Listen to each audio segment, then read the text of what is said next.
A los 9 años se me acabó la pila. Una pila que usaba para mis juguetes, para la linterna, se había agotado y pensé, si un tanque de agua se acaba, ¿con qué lo recargo? Con agua. Entonces dije, si la pila que produce electricidad se acabó, se tiene que recargar con electricidad. Es algo tan simple y tan obvio que armé una experiencia, tomé unos cables, los conecté a los terminales de la batería y lo enchufé a 220 volts.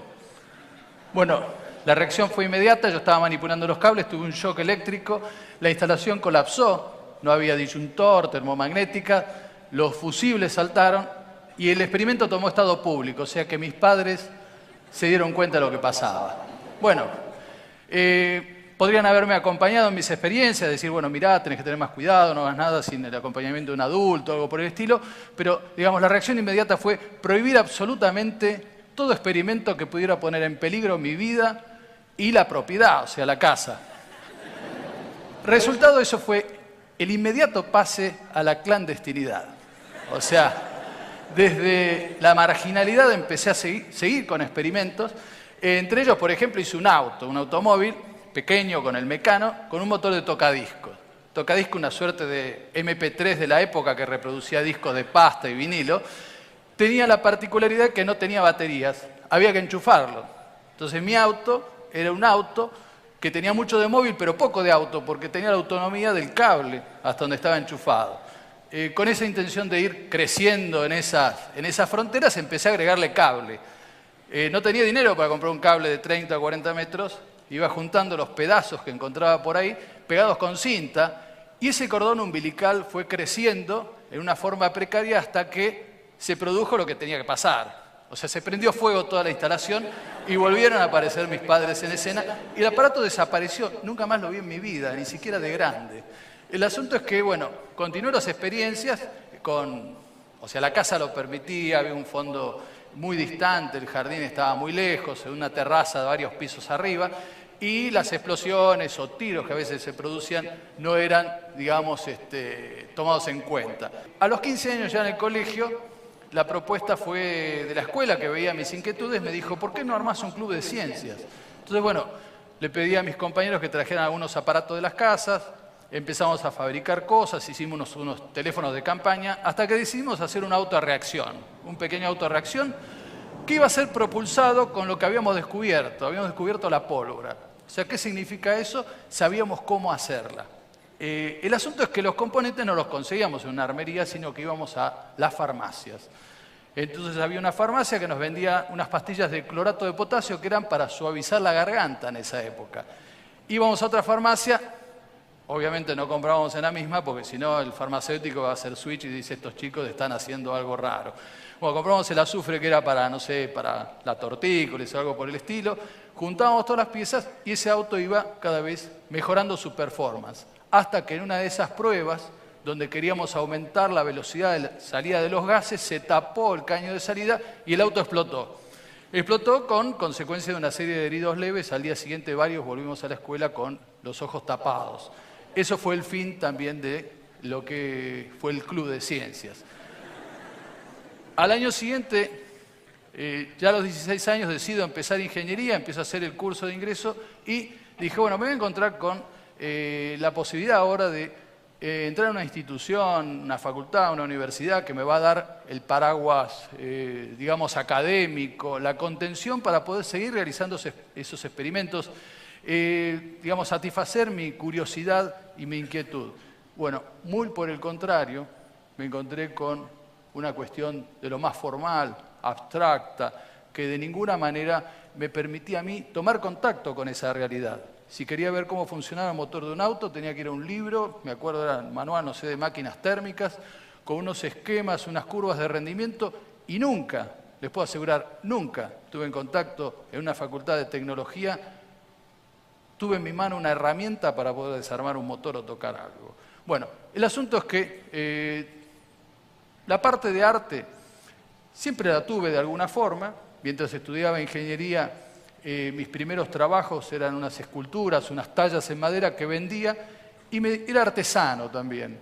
O sea, trabajaba en metal, en cuero, dentro de los metales trabajaban aluminio, bronce, cobre, acero inoxidable, todo lo que estaba a mi alcance lo transformaba en algo que podía ser estético y vendible.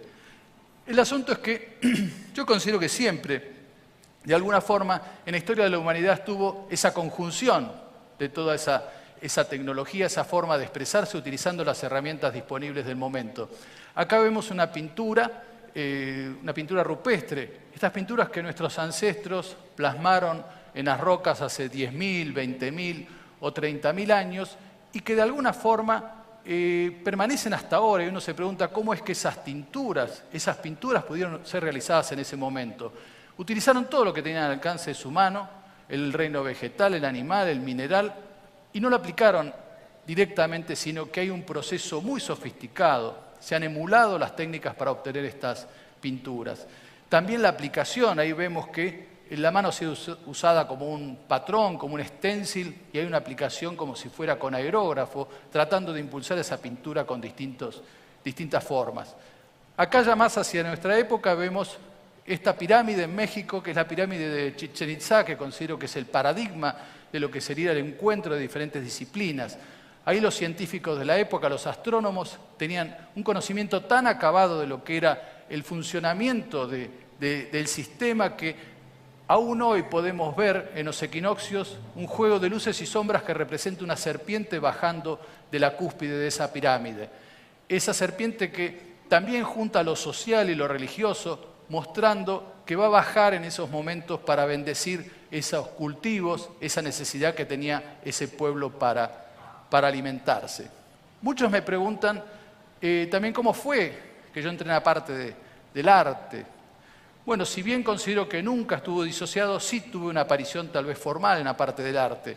Mis proyectos no tenían un objetivo definido, pero sí empezó a aparecer gente del arte. Me acuerdo una vez vino una persona de Canadá que me dice: este proyecto es un proyecto de arte porque tiene una poética, tiene una estética, tiene una metáfora. Y dije, bueno, por ahí llegó el momento de entrar en la parte del arte que me va a posibilitar dar un paso a un lugar que va a tener un pensamiento mucho más libre. Me voy a encontrar, a diferencia de la estructura rígida que venía de la ingeniería, de la ciencia, me voy a encontrar con la parte artística. Y muy por el contrario, me encontré con un sistema absolutamente protocolar, o sea, una cosa rígida que, digamos, tenían la figura, por ejemplo, del crítico, el crítico de arte, que dice, bueno, esto es bueno o es malo, con una subjetividad probablemente mayor que en la parte científica. Me encontré con la figura del curador, que dice, bueno, ¿qué es lo que se puede exhibir o no? ¿Y cómo? Que en España se llama comisario, y en Francia es el commissaire, con todo lo que la palabra implica. La institución, bueno, la galería. De hecho, yo tengo puesto una remera que representa una conjunción de lo que es Warhol con, digamos, con Einstein. Esto también es sujeto de una curaduría. Hubo un tratamiento curatorial para ver qué era lo que yo me podía poner. O sea que todo no es tomado al azar, ¿no? El asunto es que con toda esa conjunción yo empiezo a trabajar en algunos proyectos que, como en este caso, son unas esculturas. Es un proyecto artístico que tiene que ver con colocar unos ecosistemas naturales adentro de un espacio cerrado.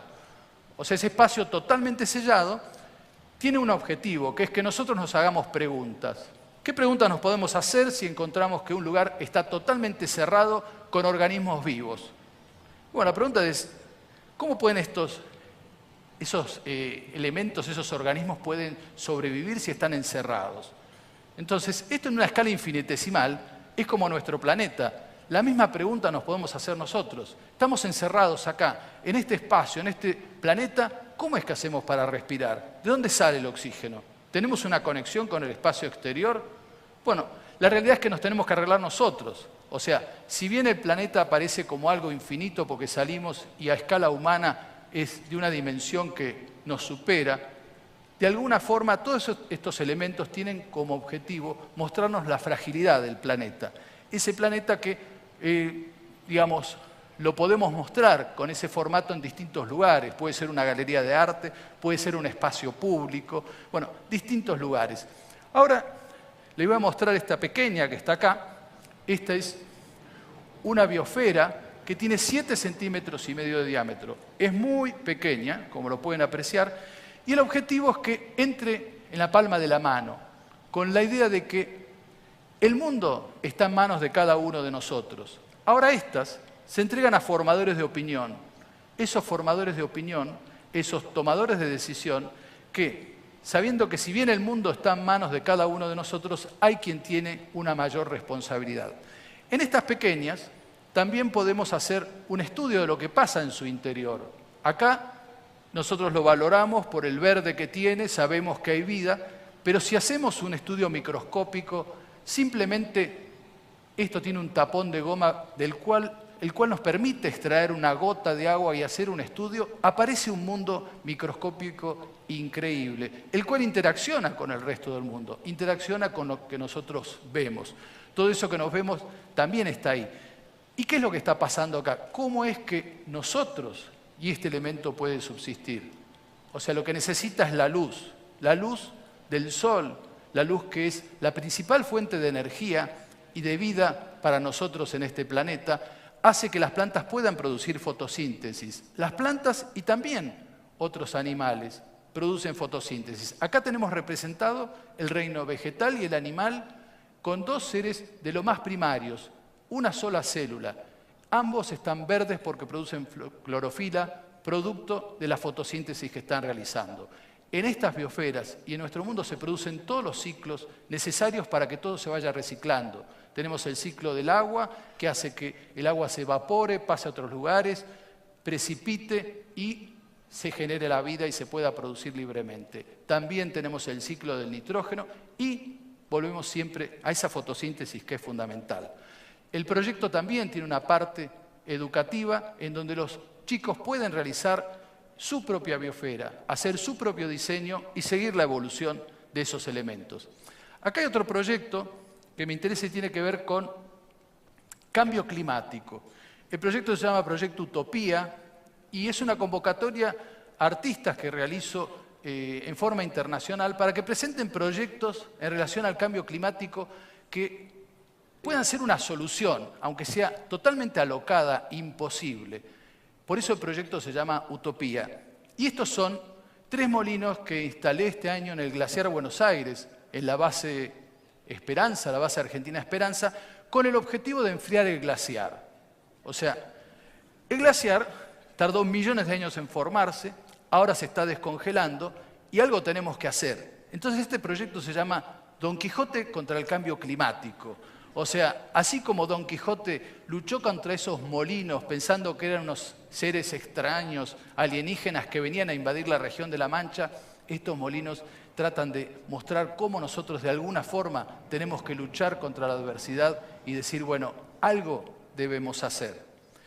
Acá también mostramos cómo la biotecnología puede ser una herramienta de expresión artística.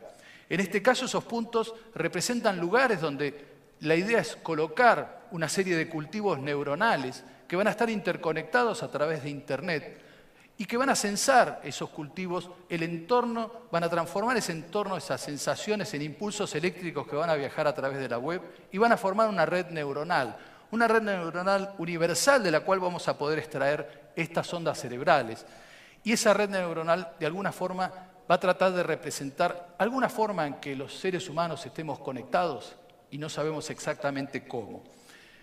Acá hay otro proyecto que tiene que ver con el cultivo de células del corazón. Este proyecto está muy avanzado, tiene 3 fases y estamos en la segunda.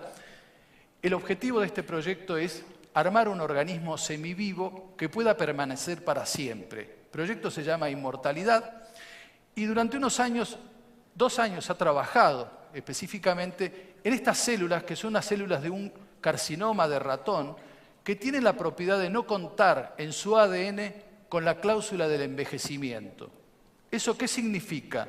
Cada vez que se replican estas células, vuelven a tener edad biológica 0, o sea que serían teóricamente inmortales. Esas células se sacaron del laboratorio, se armó un bioreactor, un aparato que permite mantener de alguna forma la atmósfera controlada y de esa forma poder mostrarlas al público. Ese es el Centro Cultural Recoleta, donde las células estuvieran a la vista y se pudo interaccionar con algún equipo digital que estaba disponible. La segunda parte del proyecto fue lograr que esas células latieran. Acá están las células latiendo, están en una situación bidimensional, o sea, en 2 dimensiones, y la tercera parte del proyecto, que es la que está en estos momentos en proceso, es generar un bioreactor que le permita a esas células sensar el entorno, saber que hay presencia del público, incrementar sus pulsaciones y de alguna forma ese estado de excitación devolverlo en algún efecto multimedial. Acá tenemos otro proyecto que tiene que ver con biotecnología. La evolución nos ha quitado a nosotros la capacidad de vestirnos naturalmente. Acá estamos todos vestidos, si alguien no lo estuviera sería algo, digamos, sorprendente para nosotros. La idea es que, de alguna forma, en el futuro tal vez podamos recuperar esa capacidad de vestirnos a partir de nuestro propio cuerpo.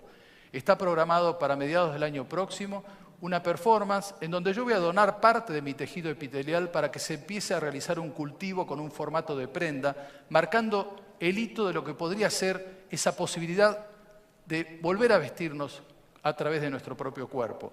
La Facultad de Diseño de Indumentaria, a través de sus alumnos, va a diseñar una serie de vestimentas, esa metadermis, va a pensar cómo podría ser esa metadermis que en el futuro tal vez podamos tener. Acá tenemos a Robotica, le presento a Robotica. Robotica es una babysitter tecnológica que tiene la capacidad de aprender, o sea, tiene inteligencia artificial y aprende cómo cuidar bebés humanos.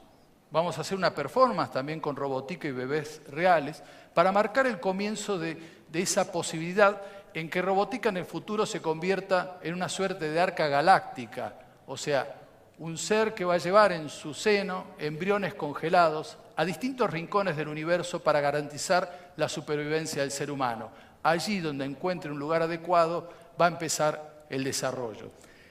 La idea es que de alguna forma la humanidad se encuentra ante grandes desafíos a corto, mediano y largo plazo. El cambio climático, la creciente probabilidad del impacto de un asteroide de proporciones en la Tierra, la extinción del Sol, que a escala nuestra nos parezca infinito, es una estrella con una vida determinada. Está en nosotros, de alguna forma, luchar contra la corriente, encarar tareas que en apariencia nos superan. Bueno, en conclusión, yo creo que evidentemente debemos hacer algo, aunque no sepamos los resultados, porque si no hacemos nada, ya sabemos los resultados. Gracias.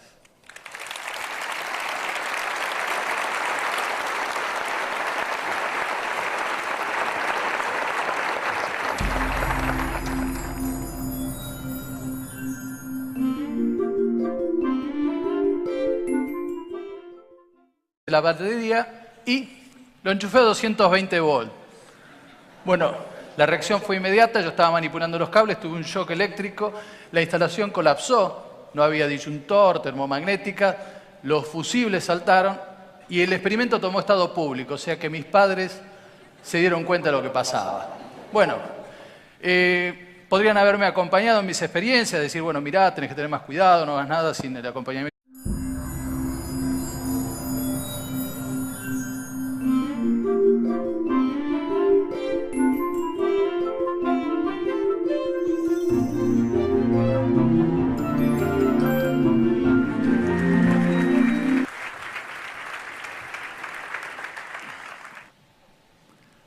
A los 9 años se me acabó la pila.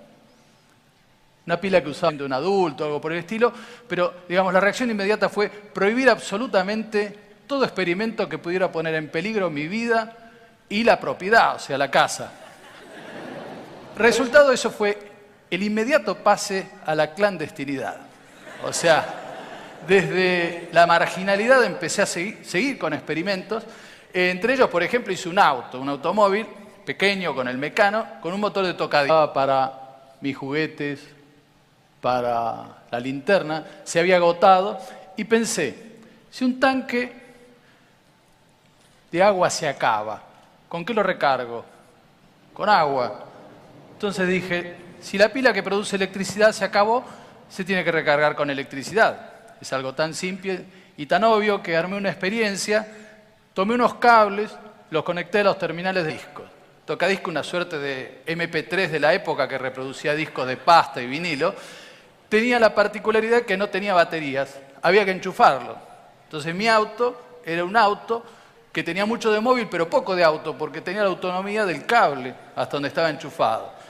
Con esa intención de ir creciendo en esas fronteras, empecé a agregarle cable. No tenía dinero para comprar un